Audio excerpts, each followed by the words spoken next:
welcome to my channel. Well, Olight has sent me the replacement light. It looks like it's a black one. I don't have a black one. I've got every other color. Green, well, not every other color.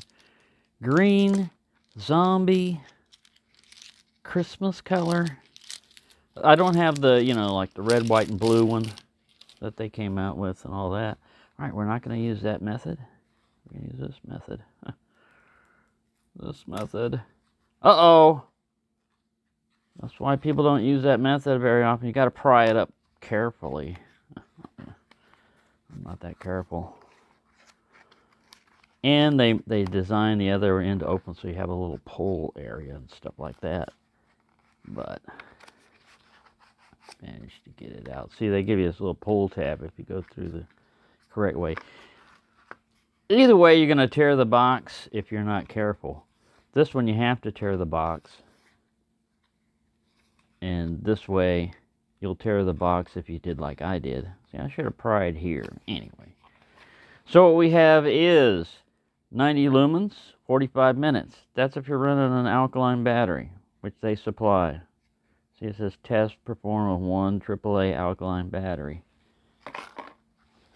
All right, what we want to find out is, now I've been messing around with these to see if, man, that is a dark black anodizing. I've never had one of these in this color. That's pretty cool. The double O-rings. There's your little thingamajiggy. Now we know it's going to work with an alkaline. I've never got one that didn't come on with the supplied battery. But what we want to find out is, will it run an NiCad or a nickel metal hydride? Now, a lot of my batteries have been modified. I've sanded the tops down.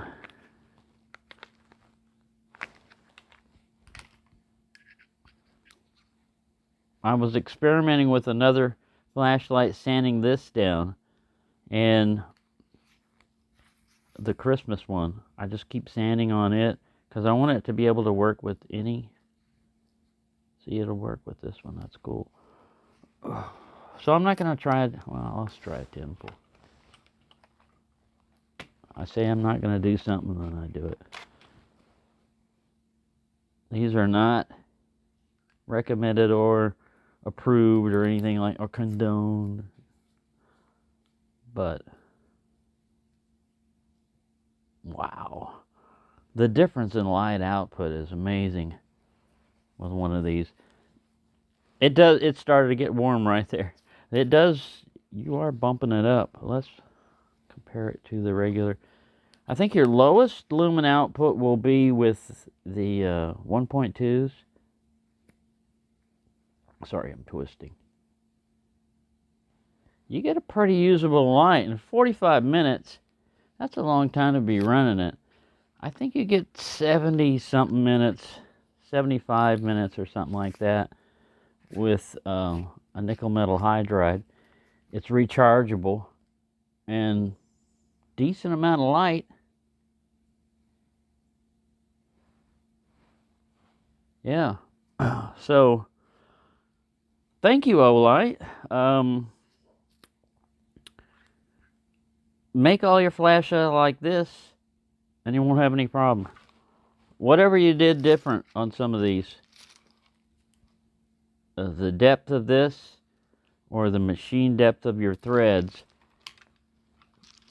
it just has a difference with some batteries. Now, when I've shaved some of these down, I put them in other flashlights, like the i3e T+, you know, the tall one and all that, and it has no problems running through there. So I just wanted it to be able to work with any battery rather than, you know, get the flashlight to work with any battery, any alkaline, any nickel metal hydride, or anything like that, because the tolerances are too tight. I think they put this limit in here mainly so that you don't crush it. You know, if you keep going, if you keep tightening and you keep going after the light is on, you're basically compressing that circuit board, probably against a metal housing, and you could crack it, you know. So that's probably why they designed it that way. But if they could have it, see where this little plus sign, if they could have it where it comes on like right here, it would probably compensate for the slightly taller batteries, you know, of the nickel metal hydride or whatever they're called. Would you please focus, camera? It's glaring, we can't see. I haven't tried other, I've got Amazon Basics somewhere. Let me see if I could find them. I'm going to put an unmodified one in here. Here's a unsanded, unmodified top.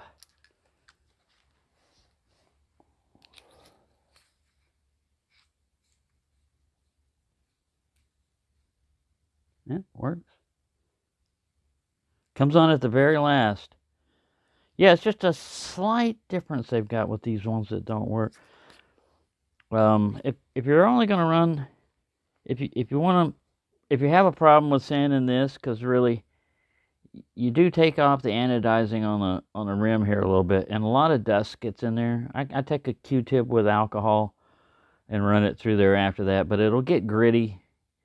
It'll get gritty on your threads and everything. It's kind of hard to get past that.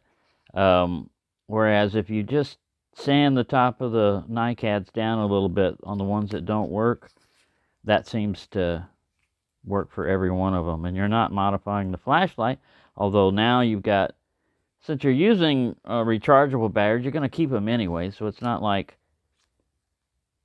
it's going to mess up anything by doing that. And they'll still run in other flashlights, you know, with the sanded top. I was just stealing. This is a i3e Plus. Yeah, so I'd say kudos to their customer service. They didn't give me a big runaround and say prove it and all that other stuff, you know. They just sent another flashlight out right away, you know, like, oh, yours doesn't work here, Pam. No questions asked other than what's your mailing address, you know. So that's pretty good of them on that. But and they are, you know, they get dinged around a lot of times for doing different stuff and everything, but they are an innovative company. You know, they listen to their customers and they try new things out. And a lot of times, just like with any other prototype, things might look good in the lab where everything's are in pristine conditions and certain tests, but you get them out into human hands in real life conditions and different things start happening. Well, just like with their proximity sensor ones, you know, they have a lot of problems with those. They'll sit there and recall them and modify them and come up with something better. So that's just the way technology evolves. You know, I'm not an Olight hater. I like different. I like trying different brands of flashlights too, though. I'm not, you know, like a diehard loyalist that will only, you know, go with one brand forever. But anyways, that's the end of the situation as far as I'm concerned. On I'm going to add a bigger ring to this so I can add it to the trinkets. Got my little trinkets. But that's the end of the saga to the mystery of why these lights don't turn on. Some of them don't work with, I mean, they'll work with a 1.5, but they won't work with other ones. It's just a slight difference in the head, and there's something different in the number of threads they did, the distance here, or how deep this whole total tube is milled, or the height of that post. I don't know. I'm not getting that deep into it. My main objective was to identify the problem, figure out how to fix it, and then, you know, a bonus would be completely figure out what they need to do it, you know, to keep it from happening in the future. That's beyond that's not in my job description. It's not my job, man. That's not my job. But anyways, yeah. So thank you for enduring all of this, the Olight saga and the Olight mystery. And thank you for watching. And have a nice day. Let's look at the manual here. 90 lumens, runtime, nickel metal hydride 70 minutes, alkaline 45 minutes, 500 candela, 44 meters, impact resistance 1.5. Over here it says, do not use a rechargeable battery with a nominal voltage higher than 3.6 volts. This may cause damage to the product. Those 10440s are 3.7. Do not clean the lens with alcohol or any other chemical.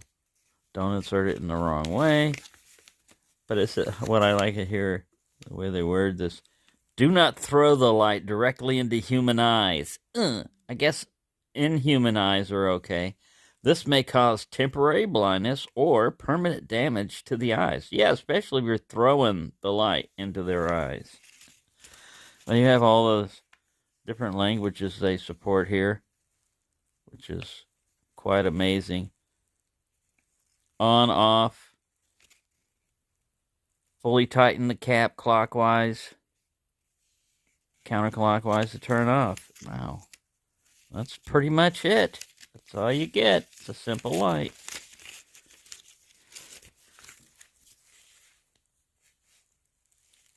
User manual.